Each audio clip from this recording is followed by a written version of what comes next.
So I want to welcome all of you on behalf of ERLC. My name is Tanis Neisel, and I am one of the professional learning leads at the Edmonton Regional Learning Consortium.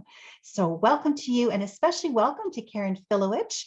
I've had the pleasure of working with Karen as a language arts consultant at Edmonton Catholic. We worked alongside one another, and she is here this evening to share her wisdom with you, and she will do a little bit of introducing herself as well. So welcome, Karen, and of course, welcome to all of you coming after a busy school day.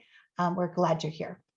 Thank you, Tanis. Yes, I echo all of that, what Tanis said about coming on a Monday afternoon in June, knowing how exhausted you already are. So I do appreciate your time today, and I hope that you find it worthwhile.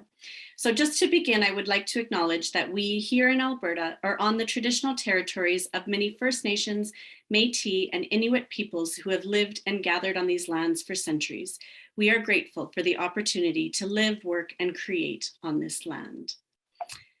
And without further ado, just a quick little introduction further to what Tanis has said.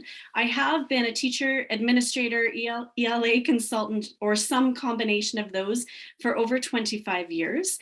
I have 2 books published on the teaching of writing. That is absolutely my area of passion. But I also have more books in the works. Many now are geared to children. I've been diving into the children's lit field.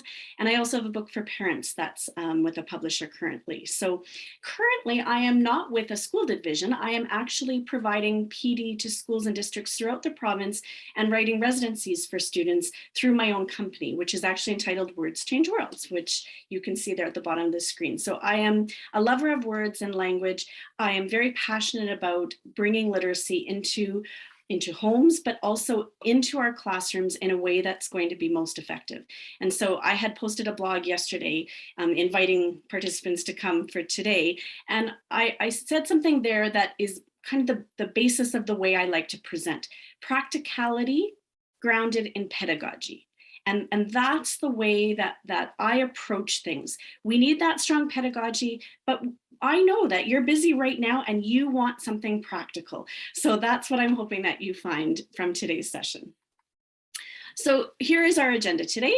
We're just going to run through all of these various components. I have myself on a tight little schedule today so that I can get to everything that I want to share with you.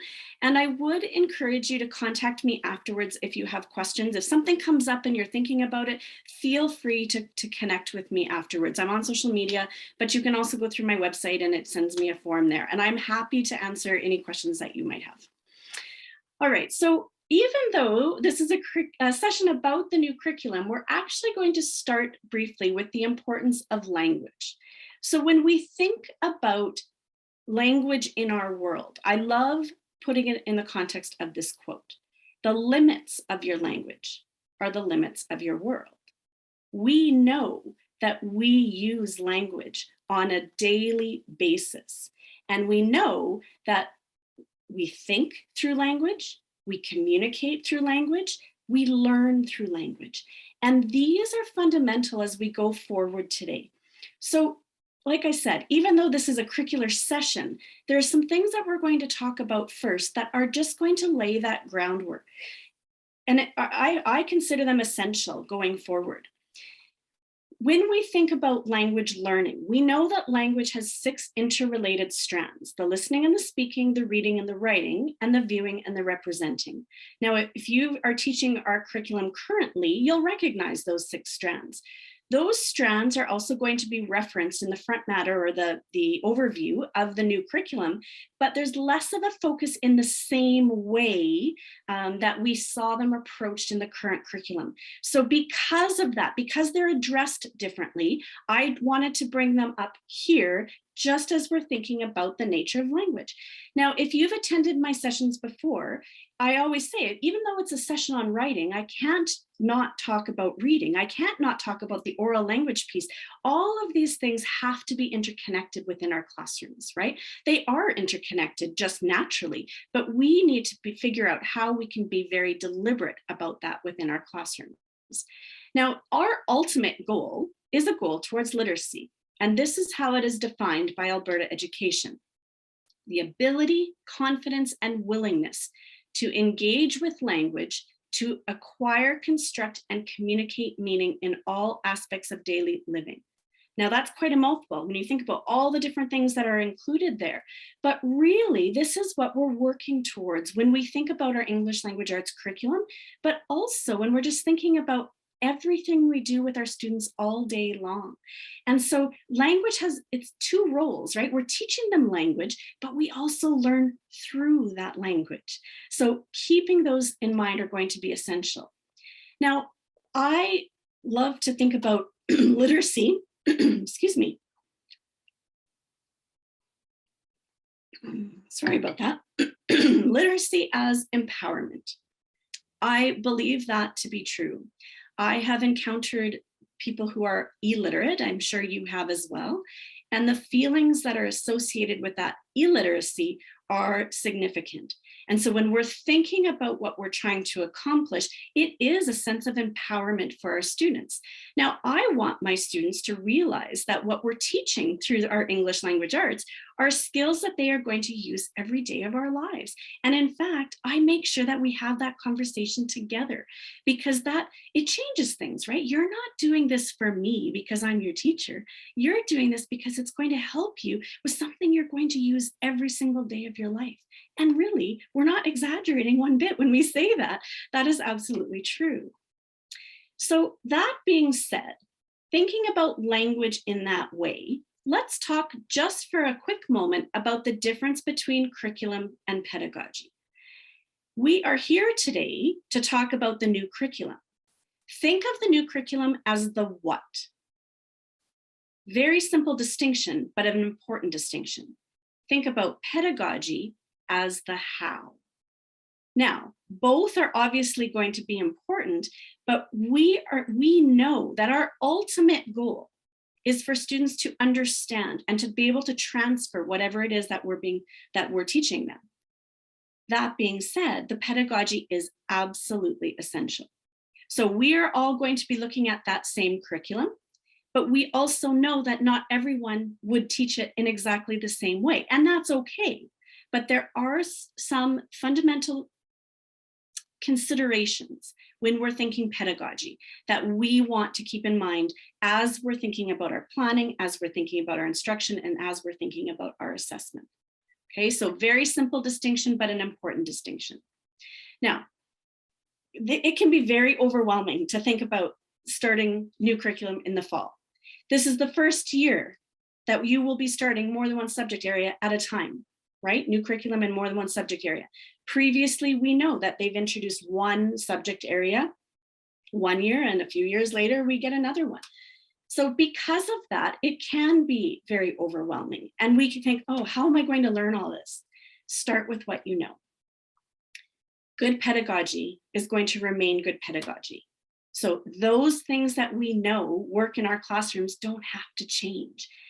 You're going to see some of the changes that happen because of the curriculum, but the pedagogy itself doesn't have to. Now, one important piece that I wanted to share with you, and those of you who have attended sessions with me before are saying, oh no, not again. And yet, this graphic here that shows the gradual release of responsibility is critical when we're thinking about language learning within our classroom. I actually think it's critical in all areas of study, not just language learning, but we're going to look at it today in terms of our language learning. So when you think about this, you may have heard, Pearson and Gallagher had coined the term, and you may have heard about that. I remember hearing about it in my undergrad degree. But to be honest, it didn't mean a whole lot to me when I was in undergrad, because I didn't have the experiences in the classroom yet. I didn't understand what it looked like in practice. Now I do, and now I know its importance.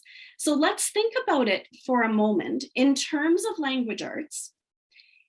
The Confucius quote that you see at the bottom sort of confirms what we're talking about, right? It's not just that the students hear what I do as a teacher and they're going to remember it and know it. Oh, wouldn't that be wonderful if that was the way it worked, right? But we just know that that's not the way it is.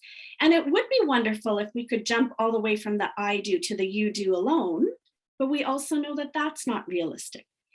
We need to go through the process here. So let's think about what that looks like in our classrooms for language arts. The I do is going to be that explicit teaching through a mini lesson. And very often, if not most of the time, we're going to use mentor text in order to do that. Now, all of this is talking about the how, the pedagogy. But when you're thinking about the curriculum, the what, that's what you'll find in those mini lessons.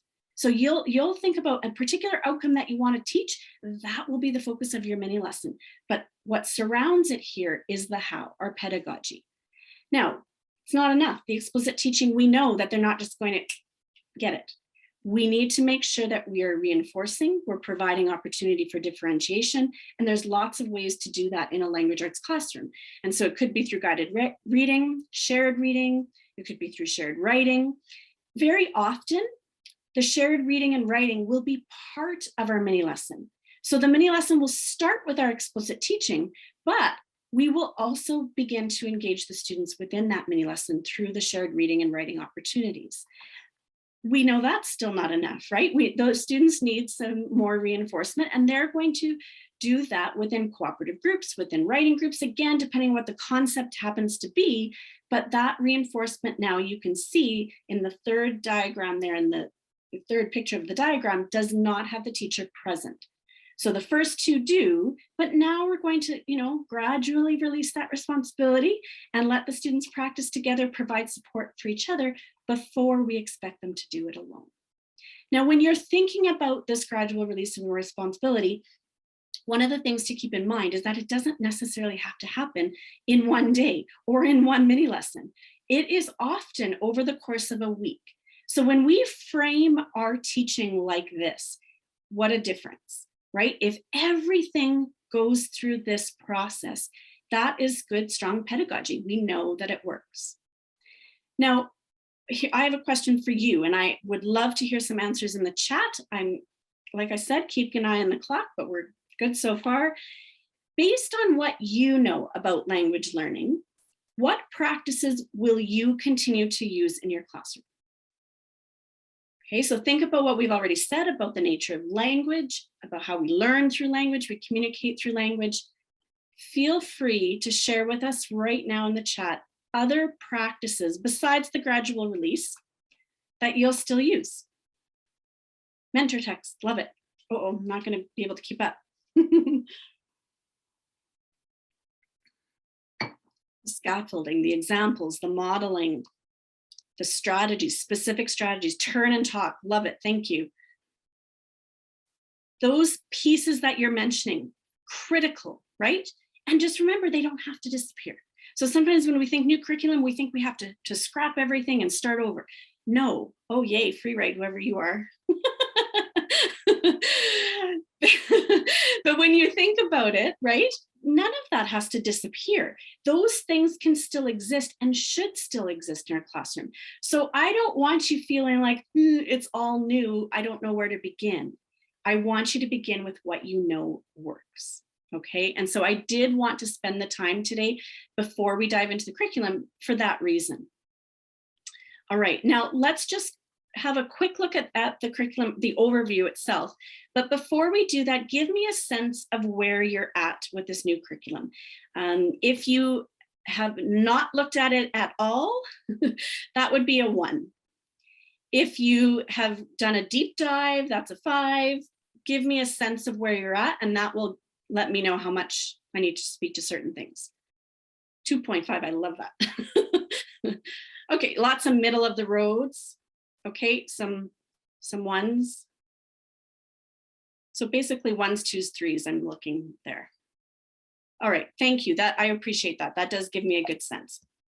All right, so that being said, I'm not going to spend time on how to get into the curriculum and how to navigate the New Learn Alberta site. That's not what this session is for necessarily, but this is the landing page that you will come to. And then we dive in. Once we click on that new curriculum button, then we will come to this particular page. Now, a few things that I just want to point out to here, because you're going to become very familiar with this. Excuse me. Notice that when you click on each of the subject areas, it will take you to the overview that you see for that subject area, and then the grade levels at the bottom. Okay, so just know that that's the way that it's going to work for all of them. Now, when we look at the overview for English language arts and literature, if you consider what we have for our current curriculum, we have a whole page of front matter. Nobody really, actually we had more than one page of front matter. Wasn't really read all that much, but there was some really important information there. But what I want you to do is just skim it right now very briefly to get a sense of where it's going. Also look for some of the things I've already talked about. So I'll just give you 30 seconds, 40 seconds to do that.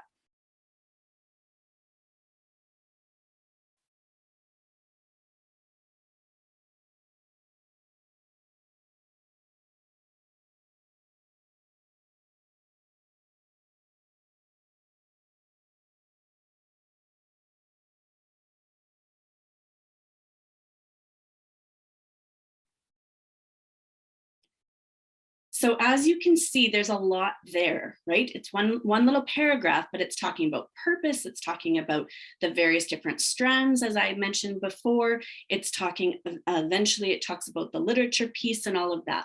So speaking of the literature piece, that's one of the things, oh, didn't think I linked that.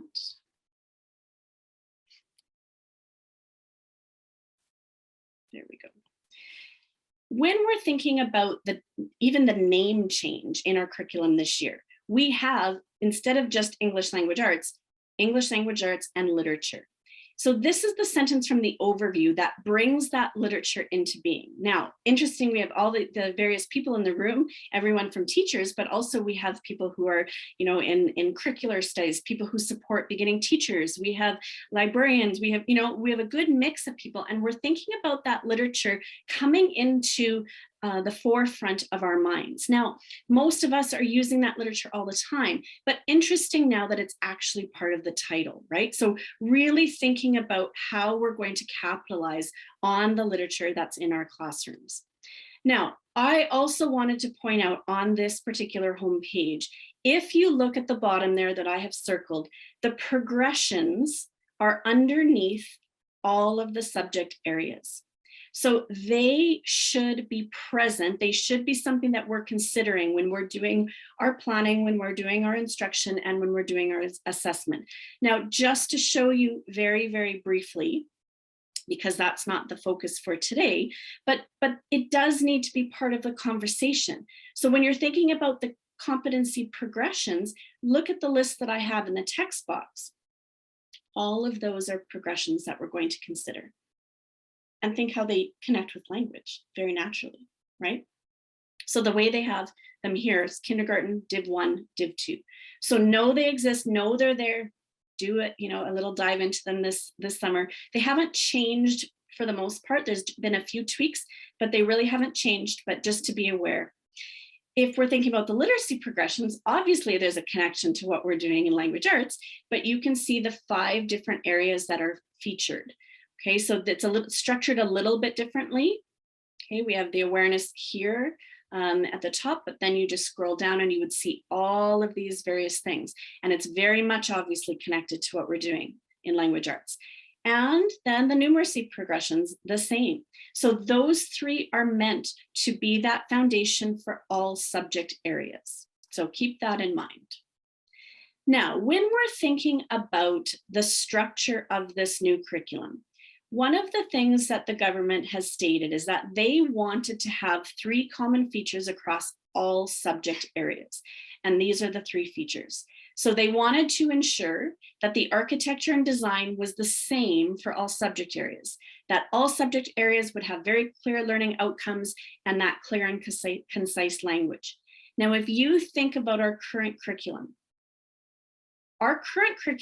does not have the architecture and design consistent from the various subject areas or between subject areas, right?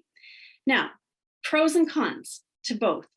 The consistency is nice in some ways because especially we're getting, used to a new curriculum or several new curriculums. It's nice to have that consistency.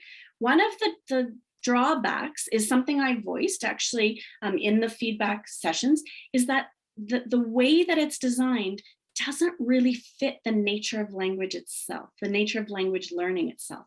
And so that is something that we have to really address as a teacher, and we're going to talk about that. And part of that will be addressed through the pedagogy, thinking about how it is that we're teaching this curriculum. So definitely some pros and cons, but these, just so you know, that was the reason for it. The reason that they're all consistent is that that was intentional, right? Something they wanted to do. That architecture and design includes the spiral that you see on the screen. So we start with the organizing idea, the guiding question, learning outcome, knowledge, understanding, skills, and procedures, and eventually look at those competencies underneath, right? Now, when you're looking at the online curriculum, you're going to notice it's structured in this way. And so for some of you, this is already familiar. For some of you, this may be new, but you'll always see it in that spiral, shown in that spiral. Now, there's advantages to this particular view. I would encourage you to go in and play a little bit and see what some of the different features that it has. You can hover and access different information. Now, the other thing that I want you to realize, though, is that there is a print version, and I'll actually just flip back here to show you. So if you go to printable curriculum here on the left-hand side, that's where you're going to get the version that you see in front of you. Now, today, I have screenshots of this. The reason I like this one better, it still has all of those structures in place, but the reason I like it better for what we're doing is that you'll notice that we can see more of the what you're going to hear as cusps very soon. So knowledge, understanding, skills, and procedures. You can see more of them. On the previous screen, you're doing a lot of scrolling back and forth. And for the purposes of showing you today, it doesn't lend itself. Now, if I was doing this as a classroom teacher, I would be printing this out and I would have my highlighter out and my Post-it notes out and going through, and I'll talk you through that a little bit today, what exactly you might decide to do. Now let's look at the pieces briefly. So when you think about those organizing ideas, just think of them as those key big ideas. Now realize that in language arts, these organizing ideas are going to span all the grade levels. There's a couple of exceptions where they stop, and we'll talk about that, but they are across the grade levels, and that is the same in all subject areas, okay? Then each grade level has a different guiding question that's under that organizing idea. Then each grade level has a different learning outcome. Now, a few things about the learning outcomes, because this is what is going to be important for you when it comes to assessing and reporting. It is the learning outcome. Now, how you're going to do that, that's where you're going to have to take direction from your school division, your school, what that's going to look like, but it is the learning outcome that is expected to be assessed and reported on. Now, interesting to note, in English language arts and literature, there is only one learning outcome for each organizing idea. That is not the same for other subject areas. So for math, for instance, there might be 2 or 3 learning outcomes underneath an organizing idea. But for language arts, every time we only have 1 learning outcome per organizing idea. Now, under those learning outcomes, this is where we get into the nitty-gritty with what we call the cusps, right? So we have the knowledge first, that first column that you see there. Think of the knowledge as foundational information that students need to know, right? They need to know this in order to understand and do what you're going to see in the next column. So when we're thinking about understanding, I have had people say to me, I don't see a difference. What is the difference between the two? Think of understanding as you're constructing meaning from that knowledge. So it's not just like a list of things, it's actually now bringing it to a greater understanding. I had this realization when I was a student. I was terrible in anything that was fact related or that I perceived as fact related, social studies, biology, those kinds of things. And as a student, I realized that I needed to find a way to understand the larger concept instead of trying to memorize all those little facts. And once I realized that myself, it actually became much easier. So thinking about that with our students, right? Here's what we need to know, but what does that help us to understand? And then eventually, of course, we also want students to do something with that. So what are they going to be able to demonstrate that they can do, either a skill or procedure, right? So that's the bare bones, just so that you have that idea. Now, when you look back at the spiral, of course, we see that organizing idea at the top. That's where we're starting today. Now, in English language arts and literature, there are 9 organizing ideas, and I hesitate to say that only because it depends what grade level you teach. But for those of you in the room, there are 9. I didn't see, unless some of you may have joined us that teach grade 4, 5, and 6. Welcome if you are here. It's great that you're thinking ahead if you are here. But I want you to realize that if the organizing idea does not have parentheses, it runs from K to 6. And probably my guess would be K to 9 eventually. Phonological awareness, you see K to grade 2. Phonics, kindergarten to grade 3, and fluency, kindergarten to grade 4. Now, if you teach those older grade levels, I don't want you to ignore these, because one of the things that you can always do, if you have struggling readers and writers in your classroom, this is a good place to go to figure out how to support those struggling readers and writers. All right.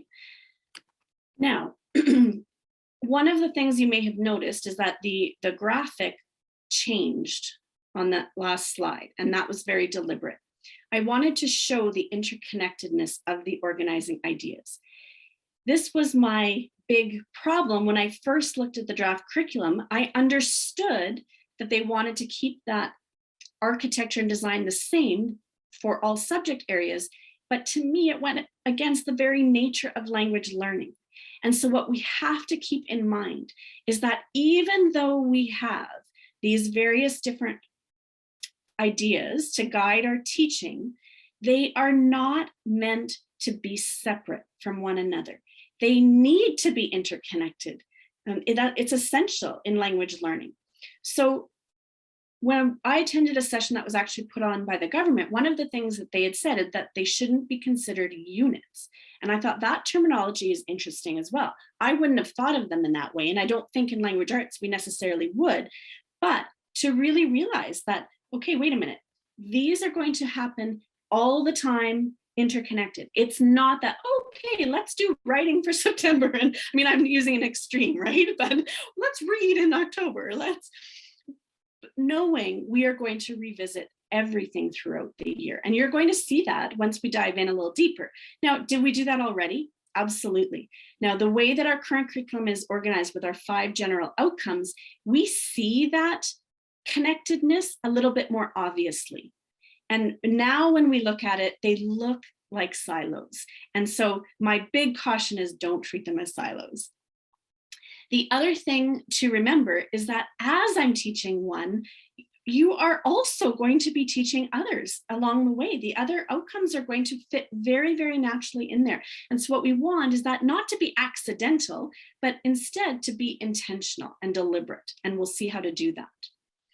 The other important consideration is that not all organizing ideas are weighted the same.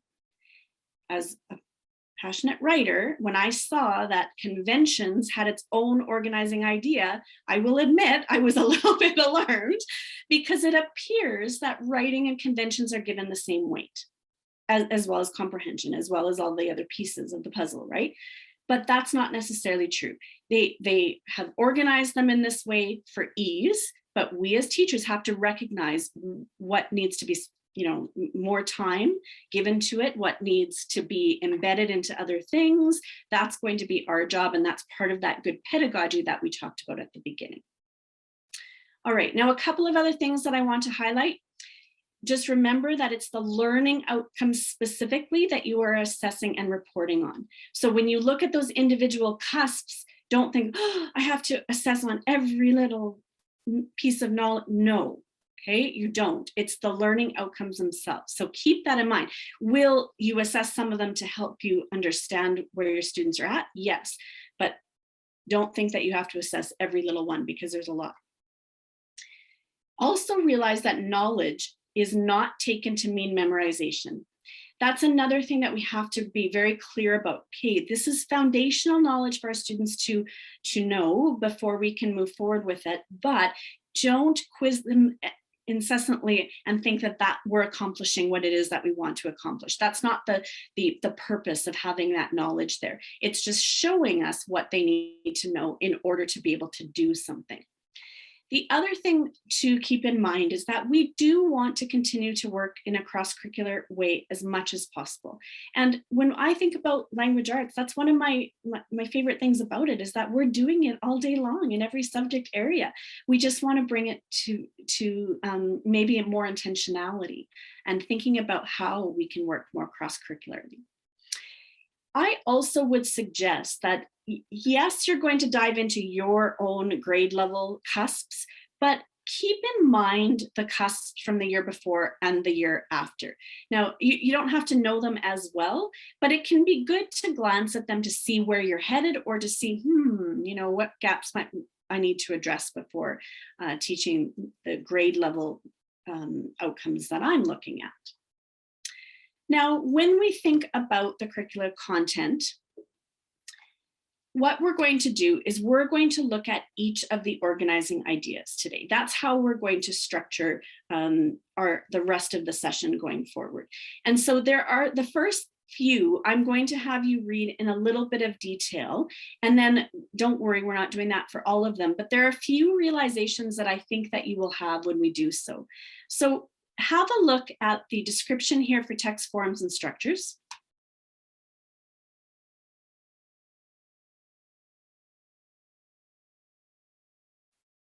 And then have a look at the learning outcomes. And I'm only listing, obviously, kindergarten to grade 3, because that's what's mandatory implementation for fall. My cursor there for you. So you can see how they're building on one another. Now, remember, this is the part that you are going to be assessing and reporting on. Now, what does this include? I'm showing you the print version, just to remember, okay?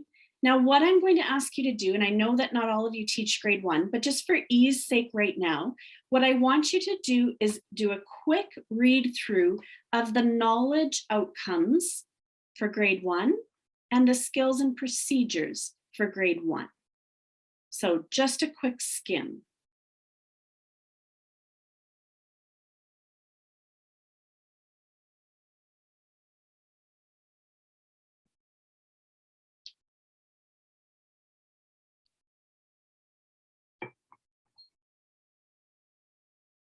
Okay, I'm going to keep moving and we will talk about this a little bit more, so don't worry. So remember, knowledge, skills and procedures, have a look at those columns again, just for grade 1 right now.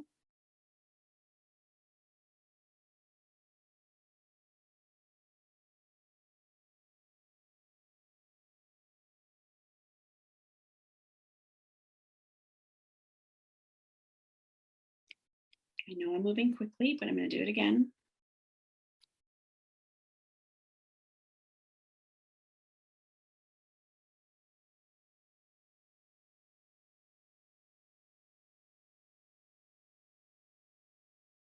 And one more. Bear with me.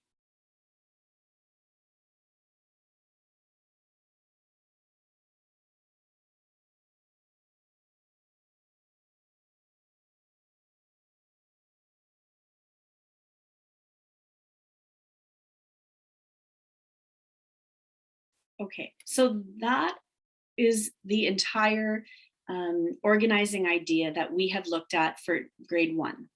Now, one of the things that I want to ask you is, what did you notice about the specific cusps within that particular organizing idea of text, forms, and structures?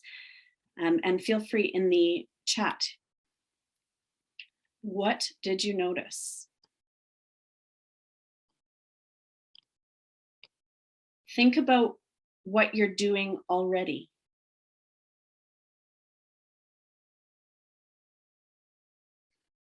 Thank you, Marge. That's exactly what. Wasn't almost everything that you saw there something that you do already? I would say almost every little item is. Now, that's grade 1 in particular, but it probably doesn't even matter. If you're a kindergarten teacher, you're doing a lot of those things already. And if you're a grade 2 teacher, you're probably reinforcing those things. So The curriculum is organized differently, yes, but look, as you look at those cusps, we're already doing it. Okay, so that's one of the things that I want you to realize is that there are going to be aspects like that you're going to say, oh, I already do that. And you might not even, it might not even be something that you're cognizant of. It's just natural for you because you're a primary teacher, but just know that that already exists. Now let's look at oral language for a moment, because in oral language, we're going to discover something a little bit different. So I'm just going to let you have a chance read your particular grade level learning outcome.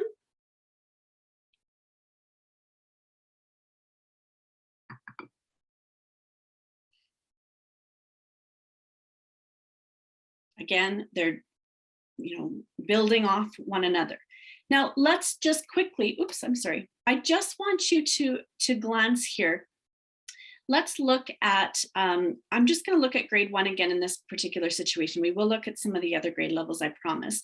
But one of the things that you're going to notice about some of these specific pieces of knowledge, and then also perhaps some of the skills and procedures, are we might not have accomplished these in the same way or addressed these. Maybe that's a better word. We might not have addressed them specifically. Look, jump to grade 2 for a moment and just have a look at those specifics.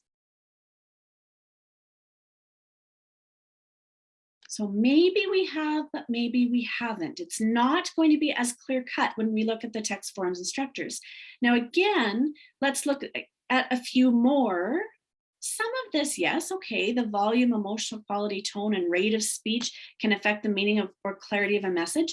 We might have done that. I might not have done that as intentionally as it's stated here, but I probably have done that in some way. But when you look at the way that the oral language organizing idea is structured, one of the things that I noticed is it's quite formal. And as we get higher in the grade levels, it becomes even more formal when I say that it's talking about kind of formal forms of speech even. Okay, so presenting becomes a real focus. The oratorical presenting becomes a real focus in the upper elementary grades in particular. But even here, it takes a very different tone from what we're used to. So I would say spend some time on the oral language piece and really look and see what it entails, because it's not something that you might do intuitively necessarily. Maybe some of it is, but maybe not everything. So anything else that you notice that you want to share, please feel free, drop it in the chat. I know that wasn't very much time to read, but just thinking about how those two organizing ideas differ. Now, what I want to do is spend some time on vocabulary, phonological awareness, and phonics in particular. So when we look at vocabulary, we think, oh, I know what vocabulary is, but you might be surprised when you dive into the cusps, what's included here. So you can see the description, makes sense. And then you can see the learning outcomes. Now, let's address some of this. So when we look, now I'm showing you grade 3 and grade 4. When you look at the cusps here, a couple of things that I want to point out.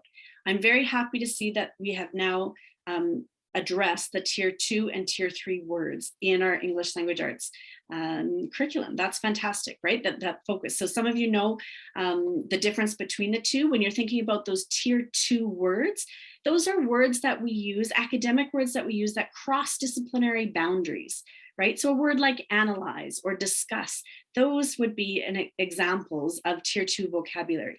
Tier 3 vocabulary is very subject specific. And so it's nice to see that it's addressed, or they're both addressed here.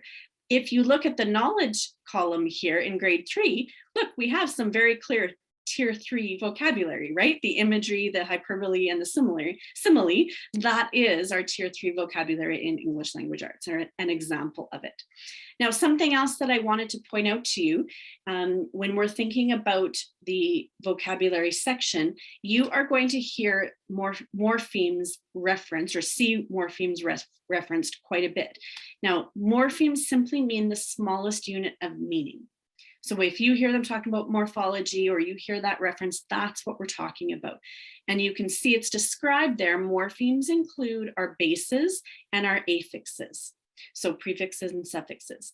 Now, one of the things that I wanted to point out is that I actually use the word base and root interchangeably in my past teaching life. I used to use them thinking that they were one and the same, and they're not. And so I remember it was, I don't know how many years ago now, when I realized, oh, I'm actually using that incorrectly. So if I'm using it incorrectly, then obviously my students were too. So just to distinguish between the two, a base can stand alone if you take away an affix. So the example that I have here for you is kindness. We take away the suffix ness, and we are left with a word. The word stands alone, kind. Okay, we can identify that as a word. A root, on the other hand, if you think about it as a Latin or a Greek root, it cannot stand alone. It is not a word in and of itself. So the example that I'm sharing with you here is rupt, which means, because it's more, think about morpheme, right? It's the smallest unit of meaning, still has meaning attached to it. It means break or burst. But think about how a focus on morphology can help our students even with their comprehension. So if they're reading something and they see rupt in a word, erupt, eruption, interrupt, disrupt, there's, I mean, so many possibilities. If they learn that that morpheme means the same thing in all of those contexts, and that the affixes change the meaning, they are going to be able to improve their comprehension greatly. So I was very glad. I've taught morphology for years to my students, but also to teachers, and encourage teachers to use it. So I was very happy that it's here. Now, something to consider. When I attended the session that the government put on, one of the things that they said is, if you see the word including, as you do there for prefixes including, it means yes, you are to teach them, not maybe teach them or teach some of them. It means yes, teach those, and others if you would like, but definitely teach those. So they really clarified that. If it were to say such as, that's a little bit different, right? There's some choice there, but if they've said including, make sure you're teaching them. The other thing that I wanted to point out on this slide is that because we're in the section of vocabulary and we're talking about meaning, we really do want to make sure that we're focusing on the meaning of those affixes, the meaning of those bases, not just that we're teaching them, but attached to meaning. So I actually don't teach my students what, like the example I have on the screen, I don't teach them what re means. I get them to generate that list of words. They tell me, they have to figure out what does re mean. And they learn to be able to do that, right? And that's more powerful when they can come up with the answer themselves. So just a couple of points there that I wanted to mention. By the way, those two screens that you saw for vocabulary, those were the only two sections for grade 3 and 4. So they're not necessarily long, right? Just keep that in mind. Now, phonological awareness is another area that some people are very familiar with and some people aren't. Many of you are familiar with the teaching of the sounds, but maybe not necessarily the terminology involved. Now, notice that we only have learning outcomes for our kindergarten grade 1 and 2 students for this particular learning or organizing idea. But as I mentioned before, if you have older students who are struggling, you might want to look back at these areas and say, what are the gaps that my students might have and how can I fill those gaps? So all of phonological awareness deals with the oral language piece. So kindergarten and grade 1 teachers in particular, you are doing this all the time. And so when we hear the word phoneme, we're talking about those sounds, right? And we do that all the time in kindergarten and grade 1. You can't go through a day without talking about those phonemes. That just is the way that it happens. The other thing that I just wanted to point out to you here, there's some other terminology, deletion you may have used before. You're manipulating those sounds in some way.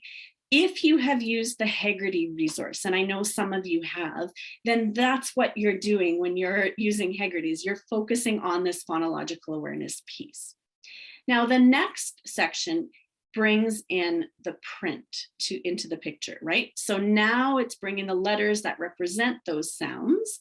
And here are connected learning outcomes. this time we have included grade 3, but phonics does not continue in grade 4, 5, and 6. So again, familiar to us, but what I would encourage you to do is look at the way that it's approached in this particular curriculum. So a few things that I want to point out to you here. One of which is now that you introducing the word grapheme. So when we say phoneme, we're talking about the sound. The grapheme is talking about the symbol that's representing it, the letter or group of letters that are representing it. Now, think about it. There are phonemes that will have multiple graphemes that can make that sound. And it also can go the other way, where you can have the same grapheme that make different sounds. And that can get to be very confusing for our students, but that's the reality of our English language. So the more we understand it, the better. Now, a few terms that you may or may not know, just know when you're thinking about a blend, those letters in a blend retain their own sounds. And I always use BL when I'm giving this as an example. It's easy to remember. Blend, the B still makes B and the L still makes the bl, right? Blend. But if we're thinking about a digraph, those two letters come together, or sometimes three letters come together to create a new sound. Now, how many of us have had that experience where you're sitting with a student and they come upon the word, oh, let's take the word shoe because that's so beautifully phonetic. When you think about the word shoe, if a student is doing what we've taught them to do, they're going to say s, h, a, e. What we need to be doing is, of course, yes, we're introducing those basic sounds that the individual consonants and vowels make, but then we also have to make sure that we're following that up with the teaching of the digraphs and the diphthongs that you see here. So when you think about the diphthong, they are described in the curriculum there, but I, just as an example, gliding vowels is a way that it's described that always helps me remember. So if you think about oi, it's two vowels that have come together to make a sound, and they're gliding from one to the other. The oi sound, like coin, would be an example of that. Now, think about those teachers who are teaching the older students who maybe don't have, their phonics is not as strong. These are some of the things that you might want to come back to, right? Thinking about that. The other piece that I wanted to show you here within the phonics is you are going to see references to frequent letter sound correspondences. Now, if you're wondering where to find those, because the curriculum itself doesn't show you that, you have to go into Explore Resources. And actually, this one came up very, very quickly. It was very obvious. Know that you have to be signed in. You see at the top right there of the screenshot, I'm signed in, otherwise you can't access it. You can actually see what's there, but you can't actually get into the PDF. So it shows you those 60 most frequent letter sound correspondences. It gives you a PDF that you can print out. This is the suggested teaching here. So you've got it all there. So when we're talking about, yes, at first it's going to be those individual letters that are representing the graphemes, but then later we're going to have some letter combinations, right? So that's all there for you. Now, I just wanted to show for a minute grade 3, because grade 3, first of all, this is all that there is for phonics for grade 3. That's it, just what you see on the screen. But I also wanted to point out something really important. In what I have circled there, it's talking about using those phonetic strategies in continuous text. To me, that is essential no matter what grade we are teaching. Students need to practice that phonics in context. I remember being taught phonics when I was a child. It was always isolated. It was separate from the reading we were doing. And so a good teacher would have made some of those connections, but we had our phonics workbooks.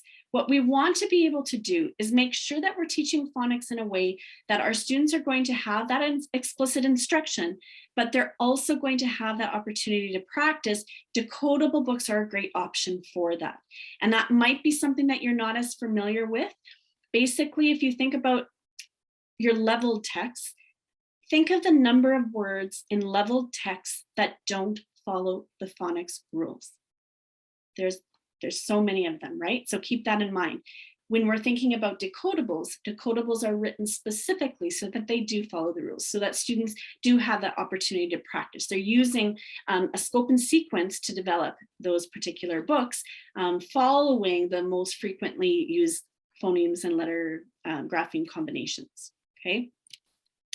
All right, now fluency is the next one. Interesting to me that fluency ends in grade 4. To me, it's something that I would have continued to put in the rest of the curriculum as well, but it's something that we as teachers, again, good pedagogy, we know that we're going to focus on it. Now, one of the things that you might be surprised about when we're talking about fluency is that it's talking here about these high frequency words, that recognizing those words. And some people have said to me, oh, I didn't expect that to be in fluency. I would have thought that that would be in vocabulary, for example. Now, vocabulary focuses more on the meaning. Here, when we're talking about fluency, this is quick recognition of those words. Now, how do you find those word lists? Again, you'll notice that although it says recognizes 5 to 10 high frequency words in kindergarten, 125 there in grade 1 and so on, it doesn't say what those words are here. What you need to do is go back into that resource, explore resources section. In this case, what I did is I typed in high frequency words, and I just did a quick little screenshot there to show you, and I couldn't get it more on the screen to show you that. Kindergarten, there's the 10. Grade 1, there's the 125. Grade 2, there's the 300. Grade 3, 300 more. So the lists are there for you. Now, Tanis and I had this question earlier today already about what word lists these come from. Know that they come from the Fry, all right? So that is the word lists that were chosen. Some of you are more familiar with the Dolch. The Dolch were, that list was created in the 30s and 40s, and the Fry were a more updated list, and they continued to be updated until the 70s and 80s. So still not, when we think of, you know, totally up to date, but they're definitely high frequency words that you would recognize as being high frequency to date as well. So they are based on the Fry. Now, I'm not going to spend time diving into these other organizing ideas. Those were the ones that I already showed you were the ones that I just wanted to point out some of the differences, some of the areas that you can feel comfortable knowing that they're the same. But in an hour session, we obviously can't dive into all of them. So I'm just flipping through here. You can see the various different components that are considered organizing ideas. Remember that we are not going to weight them all equally. Interesting too, for a note about conventions, there are quite a few things here that you may be surprised with. Some of them are expected, so the capitalization rules and those sorts of things, the punctuation rules, but there are a lot of spelling patterns. So, you know, grade 1 teachers, for example, the CVC words, there's a whole list of the different combinations, consonant, vowel, consonant, right? Or whatever it happens to be, that falls under conventions. So you just need to realize when you're doing word study that those are going to exist, those things exist in places we might not expect them to exist. So the question being, where do I go from here? We did a really quick little run through of how it's organized. Again, I ask you to think about what can remain the same. You are still going to be having your students read in many forms. You're going to be reading to them in many forms. You are still going to share with them a variety of text types. That's not going to change. Students are going to be writing in many forms for a variety of different purposes. That's not going to change. We've always done word study and word work, right? Still going to be there. And those opportunities for talk and collaboration. Someone at the beginning mentioned that turn and talk. That turn and talk is so critical to make sure that everyone has the opportunity to articulate their learning and their thinking, rather than a class discussion where 4 or 5 students are the ones who answered. So be sure that those things remain the same. What may be different? You are going to have more of an emphasis on those word parts. Now, and maybe the language is new to you, but you can see, I think, how it can, drawing attention to that with students is going to enhance their learning, right? And so just know that you're going to dive deeper into that the word parts, including the phonics. And when you're thinking phonics, don't think the way you were taught, or if you're of my age, don't think the way that you were taught. We really do want to think in context. Gradual release comes to mind again, right? Explicit teaching, yes, of course, we know that has to be there, but can't stop there. So decodable text, as I mentioned, is something that might be something that you decide that you want to investigate further. Some of you may have them in your classroom already, but that might be something going forward that you see real benefit from. And as I mentioned, some of those pieces of oral language are a little bit more formal than we might expect. So keep those things in mind as well. Now, in terms of resources, I want you to think about what you currently use. Is there any reason that those current resources won't work? Probably not. You can probably use most of the things that you're already using. That's one of the benefits of language arts as compared to some of the other subject areas, right? When we're thinking new curriculum. The one gap that we might see is the area of the phonics piece, maybe those decodables, maybe a resource. I know that there are publishers working on these various things right now. I mean, there are decodable texts that are out there already. There's more to come.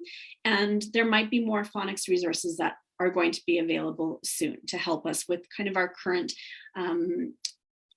understanding of how we need to teach phonics with our students.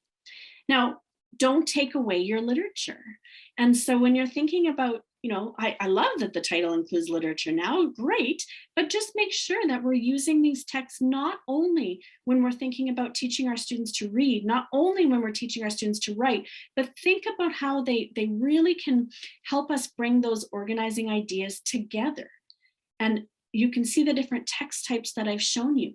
If we were to jump back to the text forms and structures as an organizing idea, we're going to see many of these things listed there. But then you think about running through all those other organizing ideas and, oh, well, of course, I can use these for all those different pieces.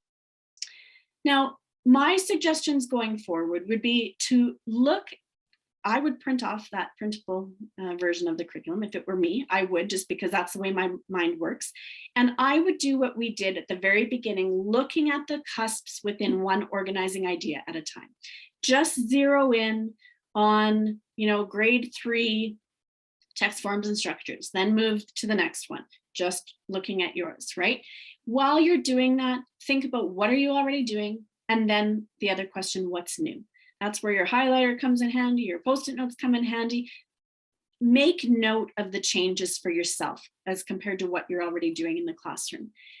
Consider that overlap and the intersect between those organizing ideas. I just made note here for you, word study.